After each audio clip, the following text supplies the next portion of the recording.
Good morning student, मैं योगेश गोस्वामी फिर हाजिर हूँ एक नए टॉपिक के साथ। स्टूडेंट आज हम chemistry 11th basic concept of chemistry के बारे में डिस्कस कर रहे थे। हमने बताया था आपको, हमने रासायनिक संयोग के नियम, सार्थक अंक, राउंडिंग फिगर्स, सिग्निफिकेंट फिगर्स, इसके बारे में डिस्कस कर लिया था। आज हम डाल्टन का परमाणु सिद्धांत पढ़ेंगे। डाल्टन का परमाणु सिद्धांत, ये पार्ट फर्स्ट है और यूनिट फर्स्ट है। ठीक है student, some basic concept of chemistry. ठीक है, इससे पहले वाले वीडियो में हमने काफ़ी चीज़ों के बारे में डिस्कस कर लिया था। आज हम पढ़ेंगे डाल्टन का परमाणु सिद्धांत। स्टूडेंट, सबसे पहले वैशेषिक दर्शन हुआ है। वैशेषिक दर्शन में कणाद ऋषि हुए थे और कणाद ऋषि ने पदार्थ की अति सूक्ष्म अवस्था को परम अणु नाम दिया था। सबसे पहले पदार्थ की अति सूक्ष्म अवस्था, वैशेषिक दर्शन में कणाद ऋषि ने पदार्थ की अति सूक्ष्म अवस्था को परमाणु नाम दिया, जिससे मॉडिफाइड होकर, मोटिवेट होकर डाल्टन ने एक सिद्धांत प्रतिपादित किया जिसे डाल्टन का परमाणु सिद्धांत कहते हैं। ये सिद्धांत क्या कहता है कि कुछ पॉइंट्स हैं, इसके कुछ मेन पॉइंट्स हैं। वो मेन पॉइंट्स क्या क्या हैं वो हम उसके बारे में डिस्कस करेंगे। कि पदार्थ की अति सूक्ष्म अवस्था, इसका और अधिक विभाजन नहीं किया जा सके, उसे हम एटम कहते हैं। एटम ए और टम में जिस non divisible part of any substance is called atom. तो पदार्थ की अति सूक्ष्म अवस्था जिसका और अधिक विभाजन न किया जा सके उसे एटम कहते हैं। दूसरा पॉइंट था कि एक तत्व के सभी परमाणु गुणधर्मों में समान होते हैं और भिन्न भिन्न तत्वों के सभी परमाणु गुणधर्मों में अलग अलग होते हैं। एक तत्व के परमाणु हैं तो गुणधर्मों में, साइज में, रंग में, घनत्व में समान होंगे और भिन्न भिन्न तत्वों के परमाणु गुणधर्मों में भिन्न भिन्न होंगे। उसके बाद तीसरा है कि परमाणु सदैव रासायनिक अभिक्रियाओं में इकाइयों के रूप में रासायनिक संयोग करते हैं, सरल अनुपात में संयोग करते हैं। ठीक है, रासायनिक अभिक्रियाओं में परमाणु हमेशा सरल अनुपात में संयोग करते हैं, जैसे 1:2:3। ऐसा नहीं होगा 1.25 अनुपात, 1.5 अनुपात, 2.5 अनुपात, ये नहीं होगा। सरल अनुपात का मतलब 1:2:3 और रासायनिक इकाइयों के रूप में रासायनिक संयोग करते हैं। उसके बाद जो चौथा पॉइंट है कि परमाणु को न तो उत्पन्न किया जा सकता है और ना ही इसे नष्ट किया जा सकता है। Atoms nor be created and nor be neither created nor be destroyed. ना तो इसको उत्पन्न किया जा सकता है और ना ही इसको नष्ट किया जा सकता है। ठीक है, ये कुछ इसके प्रकार है, वो कुछ पॉइंट्स हैं। अब उसके बाद थॉमसन का सिद्धांत आया, रदरफोर्ड का सिद्धांत आया, नील्स बोर का सिद्धांत आया। इन सिद्धांतों के आधार पर डाल्टन ने अपने सिद्धांत में कुछ परिशोधन किया और एक सिद्धांत दिया डाल्टन का, जिसे संशोधित सिद्धांत कहते हैं। डाल्टन का संशोधित परमाणु सिद्धांत। क्या थे इस सिद्धांत के मेन पॉइंट्स? सबसे पहले ये था कि परमाणु जो होता है वो अति सूक्ष्म कणों से मिलकर बना होता है। परमाणु भी सब एटॉमिक पार्टिकल से मिलकर बना होता है, इलेक्ट्रॉन, प्रोटॉन और न्यूट्रॉन। पहला तो सिद्धांत ये कहता था कि परमाणु का और अधिक विभाजन नहीं किया जा सकता, लेकिन परमाणु के अंदर भी क्या होते हैं? सब एटॉमिक पार्टिकल्स होते हैं, पॉजिट्रॉन, एंटीप्रोटॉन, न्यूट्रिनो इत्यादि। यानी परमाणु के अंदर भी सब एटॉमिक पार्टिकल्स होते हैं। दूसरा ये था कि एक तत्व के बहुत सारे परमाणु आपस में भिन्न भिन्न हो सकते हैं। एक तत्व के बहुत सारे परमाणु आपस में भिन्न भिन्न हो सकते हैं। समस्थानिकों की खोज होगी, जैसे 1s1, 1s2 और 1s3। ये हाइड्रोजन तत्व के 3 समस्थानिक हैं, तो इनको गुणधर्मों में समान होना चाहिए, लेकिन ये गुणधर्मों में समान नहीं होते। जबकि डाल्टन का परमाणु सिद्धांत क्या कहता था? पहले वाला कि एक तत्व के सभी परमाणु गुणधर्मों में समान होते हैं। तो ये समस्थानिक की खोज के बाद ये पता चला कि एक तत्व के सभी परमाणु भी गुणधर्मों में समान नहीं होते। जैसे ये प्रोटियम, ड्यूटेरियम, ट्राइटियम, इनके केमिकल कैरेक्टर्स डिफरेंट होते हैं। दूसरा ये कि भिन्न भिन्न तत्वों के परमाणु भी गुणधर्मों में समान हो जाते हैं। जब भिन्न भिन्न तत्वों के परमाणु को गुणधर्मों में भिन्न भिन्न होना चाहिए, लेकिन वो भी क्या हो जाते हैं, समान। जैसे कि पोटेशियम, कैल्शियम, आर्गन 18, पोटेशियम का होता है 19 परमाणु क्रमांक, कैल्शियम का होता है 20, लेकिन इनका परमाणु भार सबका क्या है, सेम है। तो एक कैरेक्टर में ये क्या है, सेम है। हालांकि ये तीनों तत्व अलग अलग हैं, आर्गन, पोटेशियम, कैल्शियम अलग अलग है, लेकिन इनका एटॉमिक वेट क्या है, समान है। तो ये गुणधर्मों में समानता प्रदर्शित करेंगे। जबकि डाल्टन का सिद्धांत क्या कहता था कि भिन्न भिन्न तत्वों के परमाणु गुणधर्मों में विभिन्नता प्रदर्शित करते हैं। उसके बाद डाल्टन का परमाणु सिद्धांत ये कहता था कि परमाणु को न तो उत्पन्न किया जा सकता है न ही नष्ट, लेकिन नाभिकीय अभिक्रियाओं द्वारा, जैसे नाभिकीय अभिक्रियाएं कार्बन 6C12, इस पर हम 2He4 अल्फा विकिरणों की 2He4 का अटैक करवाए तो कार्बन को हम 7N14 में कन्वर्ट कर सकते हैं 0N1। ठीक है स्टूडेंट, 12 और 2 4 16 हो जाएगा, 14 और 1 15 2 कण हो जाएंगे न्यूट्रॉन के, 7 6 और 2 8 7। ठीक है, 0N1। तो एक नाभिकीय अभिक्रिया में एक एटम नष्ट हो जाता है और दूसरे एटम का निर्माण हो जाता है। जबकि डाल्टन का परमाणु सिद्धांत क्या कहता था कि परमाणु को नष्ट नहीं किया जा सकता, ना ही उत्पन्न किया जा सकता है, लेकिन नाभिकीय रिएक्शंस होती है, न्यूक्लियर रिएक्शंस में एक एटम को दूसरे एटम में कन्वर्ट किया जा सकता है। ठीक है स्टूडेंट, तो ये डाल्टन का संशोधित परमाणु सिद्धांत था। हम बात करते हैं बर्जीलियस की अवधारणा। बर्जीलियस की अवधारणा क्या कहती है? सबसे पहले गैलुसैक का गैसीय आयतन संबंधी नियम, गैलुसैक का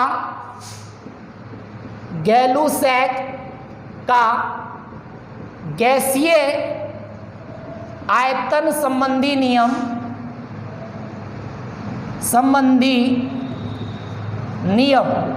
ये नियम क्या कहता है कि समान ताप और दाब की परिस्थितियों में, समान ताप और दाब की परिस्थितियों में गैसें सदैव सरल अनुपात में क्रिया करती हैं। जैसे हाइड्रोजन प्लस में क्लोरीन इक्वल टू 2HCl, 1:2 अनुपात में इन्होंने रिएक्शन की। एक आयतन हाइड्रोजन, एक आयतन क्लोरीन और 2 आयतन HCl का निर्माण किया। तो समान दाब और दाब की परिस्थितियों में गैसें सदैव सरल अनुपात में क्रिया करती हैं और गैसों के आपस में रिएक्शन करने से उत्पाद भी गैस स्टेट में बने, उत्पाद भी गैस फॉर्म में बने, तो उसका अनुपात भी रासायनिक अभिकारकों के सरल अनुपात में होगा, रासायनिक अभिकारकों के सरल अनुपात में होगा। तो 1:2:3 एक सरल अनुपात है। सरल अनुपात का मतलब मैंने बता दिया, पॉइंट का कोई चक्कर नहीं होगा, उस अनुपात को हम सरल अनुपात कहते हैं। ठीक है, अब बात आती है बर्जीलियस की अवधारणा। बर्जीलियस की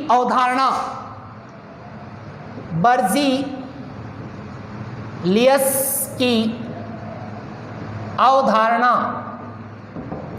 कॉन्सेप्ट्स ऑफ बर्जीलियस, ये क्या कहता है कि समान ताप और दाब की परिस्थितियों में सभी गैसों के समान आयतनों में परमाणुओं की संख्या समान होती है। दोबारा सुने, समान ताप और दाब की परिस्थितियों में सभी गैसों के समान आयतनों में परमाणुओं की संख्या समान होती है। अब हम इसका परीक्षण करेंगे कि क्या इसने ये जो लाइन कही है वो वास्तव में प्रैक्टिकल है या नहीं है। जैसे हम बात करें हाइड्रोजन प्लस में क्लोरीन क्रिया कर रहे हैं और हाइड्रोजन क्लोराइड के 2 आयतन बना रहे हैं। हाइड्रोजन क्लोराइड एक आयतन क्लोरीन का और 2 आयतन बन रहे हैं। हम ये माने समान आयतनों में परमाणुओं की संख्या n है, n परमाणु अगर हो इसमें तो एक आयतन में n परमाणु और इसमें भी n परमाणु हो तो ये बनेंगे 2n यौगिक परमाणु, क्योंकि उस समय अणु को यौगिक कहते थे। परमाणु आपस में संयोग करें तो यौगिक परमाणु का निर्माण होगा। आज के समय में जिसे अणु कहते हैं, डाल्टन के समय उसको यौगिक परमाणु कहते थे, यौगिक कंपाउंड एटम, यौगिक परमाणु। अब n बराबर अगर हम 1 माने, एक आयतन में n परमाणु हैं और n बराबर 1 माने तो 1 परमाणु प्लस में 1 परमाणु और 2 परमाणु, हमें 2 परमाणु बनाने हैं हाइड्रोजन के, 2 यौगिक परमाणु बनाने हैं, यौगिक परमाणु।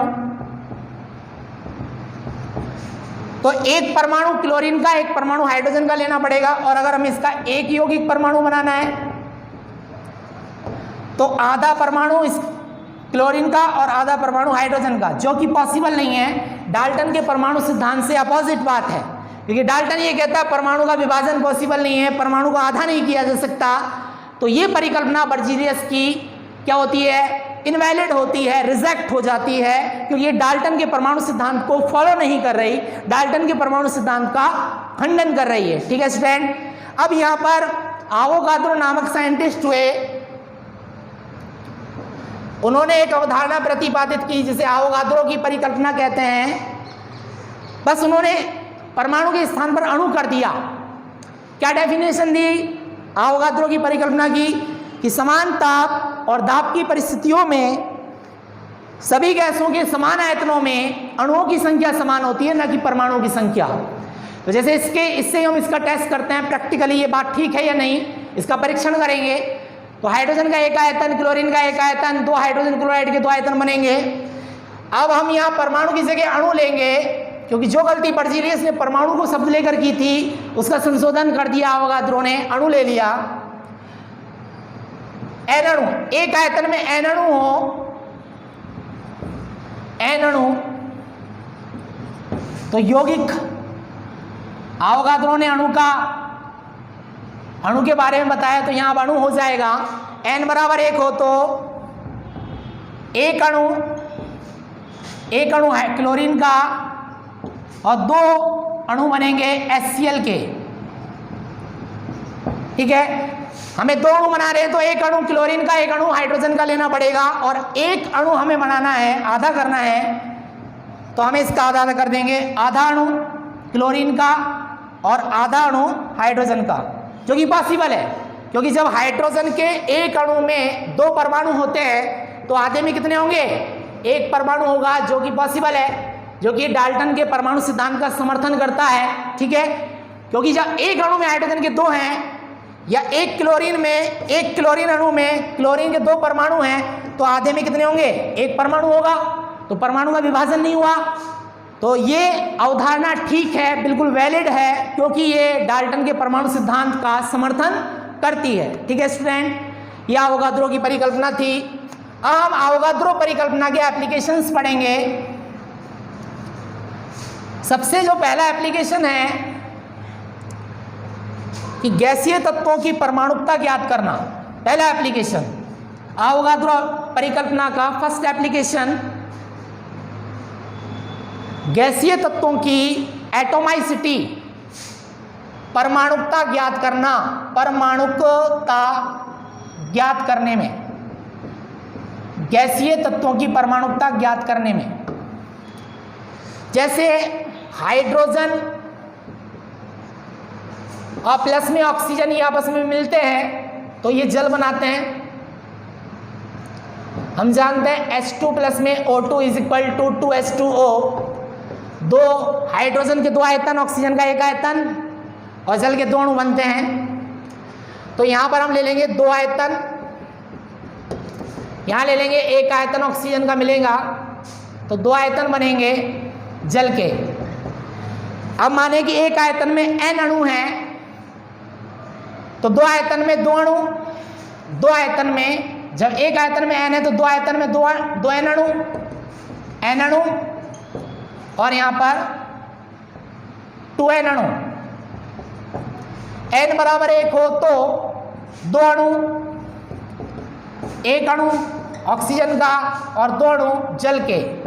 अगर 1 अणु बनाना है हमें जल का तो इसका लेना पड़ेगा आधा अणु ऑक्सीजन का, क्योंकि यहाँ आधा कर दिया तो इसका आधा और इसका भी आधा, इस 2 का आधा, एक का आधा, आधा अणु को तो हम आधा कर सकते हैं, लेकिन परमाणु का आधा नहीं कर सकते, क्योंकि परमाणु का विभाजन नहीं होता, अणु का हो सकता है। तो एक अणु में, हाइड्रोजन के एक अणु में 2 परमाणु हैं तो एक में कितने होंगे, एक में 2 परमाणु हैं, और ऑक्सीजन के एक अणु में 2 परमाणु हैं तो आधे में कितने होंगे, 1 होगा। तो जल का सूत्र हो जाएगा H2O, क्योंकि एक अणु एक अणु हाइड्रोजन का H2, आधा अणु, एक अणु ऑक्सीजन में 2 हैं तो आधे में कितने होंगे, एक में 2 ऑक्सीजन है तो आधे में कितने होंगे, 1 होगा। तो ये हमने एक परमाणु ले लिया, तो सूत्र व्युत्पन्न हो गया, परमाणुकता आ गई। परमाणुकता का मतलब गैस के एक अणु में उपस्थित परमाणुओं की संख्या, गैस के एक अणु में उपस्थित परमाणुओं की संख्या। तो ऑक्सीजन के एक अणु में कितने परमाणु है, 2, ये इसकी परमाणुकता कहलाती है। गैस के एक अणु में उपस्थित परमाणुओं की संख्या को परमाणुकता कहते हैं। तो हमें परमाणुकता का ज्ञान हो गया अवोगाद्रो परिकल्पना से। ठीक है स्टूडेंट, हम बात करते हैं अणुभार और वाष्प घनत्व में संबंध। दूसरा एप्लीकेशन है अणुभार और वाष्प घनत्व में संबंध प्रतिस्थापित करना।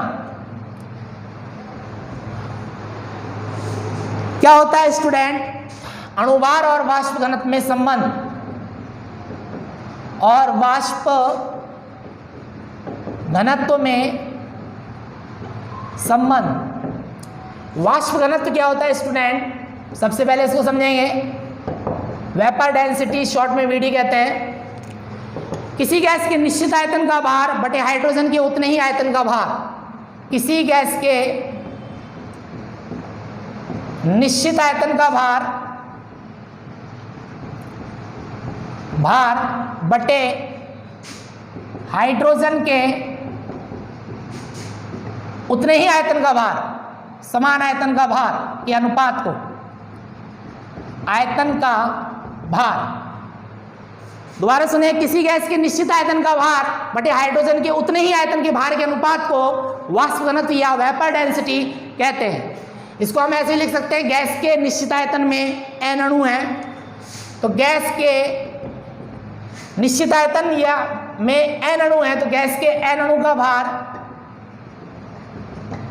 बटे में हाइड्रोजन के n अणु का भार, हाइड्रोजन के n अणु का भार। अब n बराबर वेपर डेंसिटी, n बराबर 1 हो तो वेपर डेंसिटी गैस के एक अणु का भार बटे हाइड्रोजन के 2 परमाणु का भार, हाइड्रोजन के 1 परमाणु का भार के एक अणु, एक n किसी एक ले लिया तो एक अणु का भार। हम जानते हैं हाइड्रोजन की जो परमाणुकता होती है वो 2 होती है। हाइड्रोजन के एक अणु में 2 परमाणु होते हैं, तो गैस के वेपर डेंसिटी बराबर गैस के एक अणु का भार बटे हाइड्रोजन के 2 परमाणु का भार, हाइड्रोजन के 2 परमाणु का भार। या इसको वेपर डेंसिटी को हम ऐसे भी लिख सकते हैं कि गैस के एक अणु का भार बटे में 2 गुणा में हाइड्रोजन के 1 परमाणु का भार, 2 गुणा में, क्योंकि 2 है तो हाइड्रोजन के 1 परमाणु, 2 गुणा में हाइड्रोजन के 1 परमाणु का भार। ठीक है स्टूडेंट, ये वेपर डेंसिटी आ गई। हम जानते हैं चूंकि, इसको समीकरण नंबर 1 दे देते हैं। चूंकि अणुभार बराबर क्या होता है, अणुभार बराबर होता है गैस के एक अणु का भार, गैस के एक अणु का भार बटे हाइड्रोजन के एक परमाणु का भार। यह अणुभार की परिभाषा है, गैस के एक अणु का भार बटे हाइड्रोजन के 1 परमाणु का भार। यानी गैस के एक अणु का भार हाइड्रोजन के 1 परमाणु से जितना गुना भारी है वो उसका अणुभार है। इसको समीकरण नंबर 2 दे देते हैं। अब समीकरण 2 में 1 का भाग देंगे, 2/1 करने पर तो क्या आएगा स्टूडेंट, मैं इसको सॉल्व करता हूं, ऊपर सॉल्व कर देता हूं इसको। जब आप समीकरण 2 में 1 का भाग दोगे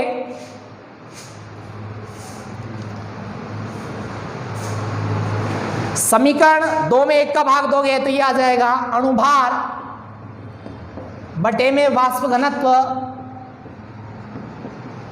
बराबर गैस के एक अणु का भार, गैस के एक अणु का भार बटे में 2 हाइड्रोजन के 1 परमाणु का भार, गैस के एक अणु का भार बटे में 2 गुणा में हाइड्रोजन के एक एटम का भार, बटे में ये लिख देंगे गैस के एक अणु का भार, एक अणु का भार बटे में हाइड्रोजन के एक एटम का भार। तो ये काटा पीटी करके आएगा 2 स्टूडेंट, इससे ये कैंसिल हो जाएगा और इससे ये कैंसिल हो जाएगा, क्या बचेगा 2 बचेगा। तो अणुभार बटे वाष्प घनत्व बराबर आ गया 2। तो अणुभार क्या आ जाएगा, तो अणुभार बराबर आ जाएगा 2 गुणा में वाष्प घनत्व, वाष्प घनत्व आ जाएगा तो 2 गुणा में वाष्प घनत्व। ठीक है स्टूडेंट, ये संबंध आ गया। अणुभार वाष्प घनत्व का दुगना होता है, क्योंकि हमने समीकरण 2 में 1 का भाग दिया तो 2 आ जाएंगे। तो अणुभार बटे वाष्प घनत्व बराबर 2, या अणुभार बराबर 2 गुणा में वाष्प घनत्व। ये अणुभार और वाष्प घनत्व के मध्य संबंध आ गया। ठीक है स्टूडेंट, अब हम बात करते हैं गैसों का भार आयतन संबंध। गैसों का भार आयतन संबंध, गैसों का भार आयतन संबंध, गैसों का भार आयतन संबंध क्या होता है स्टूडेंट, मानक ताप यानी कि 273 केल्विन और मानक दाब 760 mmHg। मानक ताप और मानक दाब पर किसी गैस के ग्राम अणुभार का आयतन सदैव 22.4 लीटर होता है या 22,400 ml होता है। दोबारा सुने, मानक ताप 273 केल्विन और मानक दाब 760 mmHg पर किसी गैस के ग्राम अणुभार का आयतन 22.4 लीटर होता है। किसी भी गैस के ग्राम अणुभार का आयतन यानी ऑक्सीजन के ग्राम अणुभार का आयतन क्या है, परमाणु भार 16 है, 16 दूनी 32 का आयतन क्या है 22.4 लीटर। CO2 का ग्राम अणुभार कितना है 12, ऑक्सीजन 16 दूनी 32, 44 ग्राम का आयतन क्या है 22.4 लीटर। कोई भी हो, किसी भी गैस की ग्राम अणुभार का आयतन, नाइट्रोजन का परमाणु भार 7 होता है तो 7 दूनी 14 होता है परमाणु भार नाइट्रोजन का, तो 14 दूनी 28 ग्राम का आयतन कितना होगा 22.4 लीटर। ठीक है स्टूडेंट, ये हमें सिद्ध करना है किसी भी गैस के ग्राम अणुभार का आयतन 22.4 लीटर होता है। इसे गैस का भार आयतन संबंध कहते हैं। भार आयतन संबंध क्या होता है स्टूडेंट, वाष्प घनत्व की हमने परिभाषा पढ़ी थी। वाष्प घनत्व होता है गैस के 1 लीटर का आयतन, गैस के निश्चित आयतन का भार, 1 लीटर का भार या निश्चित का मतलब 1 लीटर का भार बटे हाइड्रोजन के 1 लीटर का भार। हाइड्रोजन के 1 लीटर का भार, और प्रैक्टिकली सिद्ध हो चुका है हाइड्रोजन के 1 लीटर का भार होता है 0.09 ग्राम। तो वेपर डेंसिटी बराबर गैस के 1 लीटर का भार बटे में हाइड्रोजन के 1 लीटर का भार, प्रैक्टिकली सिद्ध हो चुका है 0.09। वेपर डेंसिटी का एक दूसरा फॉर्मूला भी है, गैस के 1 अणु का भार, इकाई आयतन में 1 अणु ले लिए, एक अणु का भार, हाइड्रोजन के 1 अणु का भार, हाइड्रोजन के 1 अणु का भार।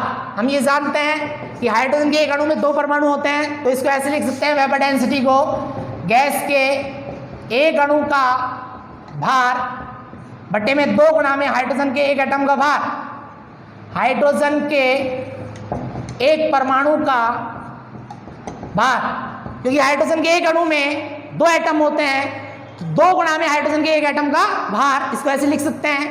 या वेपर डेंसिटी बराबर गैस के 1 अणु का भार, 1 अणु का भार और 2 गुणा में हाइड्रोजन के 1 परमाणु का भार होता है 1.008, एक मानते हैं एग्जैक्ट वेट होता है, एटॉमिक वेट 1.008। या इसको सॉल्व करेंगे तो गैस के 1 अणु का भार, 1 अणु का भार बटे में 2.016, ये आ गया। इसको गुणा कर दिया 1.008 को 2 से, तो 2.016 ये आ गया। अब क्या करेंगे, ये भी वेपर डेंसिटी है गैस के 1 लीटर का भार बटे में 0.09 और ये भी वेपर डेंसिटी है गैस के 1 अणु का भार बटे में 2.016। समीकरण नंबर 1 और समीकरण नंबर 2 बराबर हैं तो इनको बराबर लिख सकते हैं। क्या लिख सकते हैं, कैसे बराबर लिख सकते हैं, यहां सॉल्व करेंगे।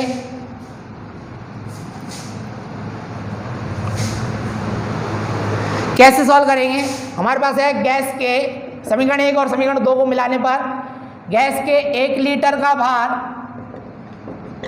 और हाइड्रोजन के 1 लीटर का भार आ गया 0.09, प्रैक्टिकली आ चुका है। गैस के 1 अणु का भार, 1 अणु का भार हमने मान लिया मॉलिक्यूलर वेट m और हाइड्रोजन के 1 अणु का भार 2.016। तो गैस के 1 लीटर का भार कितना होगा, तो गैस के